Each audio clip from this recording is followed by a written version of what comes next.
So दिनैनि video मोननैसो news आपडेटनि सोमोन्दै फोरमायगोन। स नोंथांमोना भिडिअखौ जोबजासिम नायगोन होननानै आसा फारिबाय। स नोंथांमोना नायलांबाय थादो।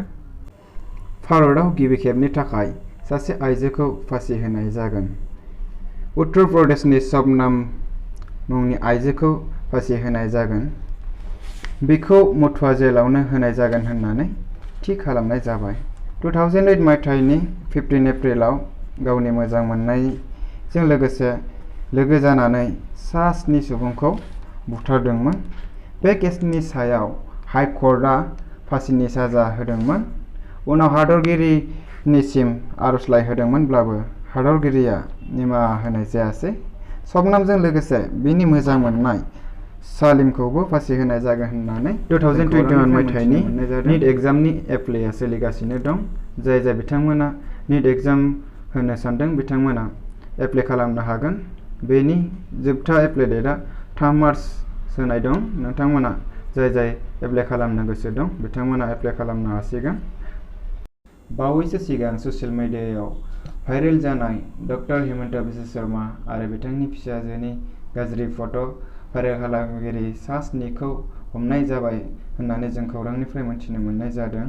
बिथांमोननि मुङा जादों नयनमणि गगৈ, तौफिक आहमेद आरो आशिक हसीन, नाजरत हसीन, नाजमत हक, मिजुली आली आरो फुलि मुसाहारि।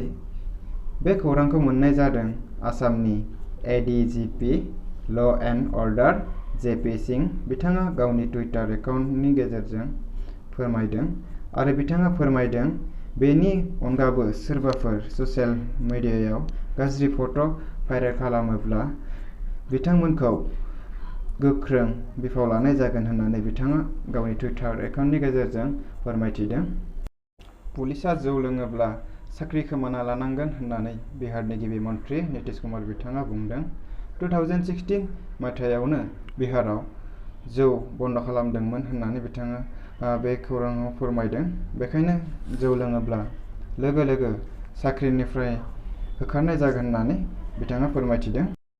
आइपिएलनि किंग्स 11 पान्जाबआ मुंखौ सोलायबाय दायो किंग्स खालामबाय। 2021 मायथाइनि आइपिएलआ एप्रिल दानाव जानो हागौ होननानै जों मिथिनो मोननाय जादों। दासिम पान्जाबआ खनसेबो देरहानो हायाखै। 2014 मायथाइयाव किंग्स 11आ फाइनालाव जेनदों आरो 2008 मायथाइयाव 3थि मासि मोनदों आरो 2020 मायथाइयाव 6थि मासि मोननो हादों। आइएसएलनि खौरां।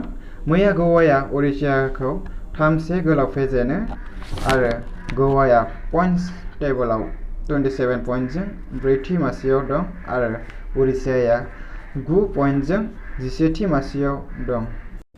बर' कछारी वेलफेयार अट'नमास काउन्सिलनि इन्टारिम काउन्सिलखौ मैया फोसावना होनाय जाबाय। बर' कछारी वेलफेयार अट'नमास काउन्सिलनि सोद्रोमाफोरा फारियै नम्बर 1 आव दं गलाघाट जिल्लानि गाम्बारु मुसाहारि चेयारमेन महरै। बेनि उनाव नैथियाव दं डेपुटि चेयारमेन महरै लखिमपुर जिल्लानि श्रीजान बसुमतारी आरो थामथियाव दं चिफ एक्जिकिउटिभ मेम्बार हिसाबै धेमाजि जिल्लानि मिहिनेश्वर बसुमतारी आरो ब्रैथियाव दङ डेपुटि चिफ एक्जिकिउटिभ मेम्बार हिसाबै गलाघाट जिल्लानि रमिय' नार्जारी आरो बाथियाव दङ एक्जिकिउटिभ मेम्बार हिसाबै गुवाहाटीनि अनिल बसुमतारी आरो दथियाव दङ एक्जिकिउटिभ मेम्बार महरै गवालपारा जिल्लानि अमिय केआर बसुमतारी आरो स्निथियाव दङ एक्जिकिउटिभ मेम्बार शिबसागर जिल्लानि बिनोद बसुमतारी आरो दाइनथियाव दङ एक्जिकिउटिभ मेम्बार महरै कामरुप जिल्लानि प्रणब बर' आरो गुथियाव दङ एक्जिकिउटिभ मेम्बार महरै मरिगाव जिल्लानि माथुरा बसुमतारी आरो जिथियाव दङ एक्जिकिउटिभ मेम्बार महरै बाजालि बरपेटानिफ्राय मानिपाल बर' इएम आरो एक्जिकिउटिभ मेम्बार महरै हाइलाकान्दि जिल्लानि राजेश सरखे आरो जिनैथियाव दङ एक्जिकिउटिभ मेम्बार महरै गलाघाट जिल्लानि प्रदीप सरगयारी आरो जिथामथियाव दङ एक्जिकिउटिभ मेम्बार महरै नलबारि जिल्लानि जयकान्त बर' आरो जिब्रैथियाव दङ एक्जिकिउटिभ मेम्बार महरै कामरुप जिल्लानि दशरथ बर'। दिनैनि भिडिअ एसेनोसै नोंथांमोना भिडिअखौ मोजां नांदोंब्ला आरो बिदिनो गोदान गोदान निउसफोर मोननो लुबैदोंब्ला नोंथांमोना आंनि चेनेलखौ साबस्क्राइब खालामनो दाबाव आरो लोगोसे नोंथांमोना हायोब्ला भिडिअखौ शेयार खालामना होदो। स' दिनैनि भिडिअ एसेनोसै गोजोन्थों।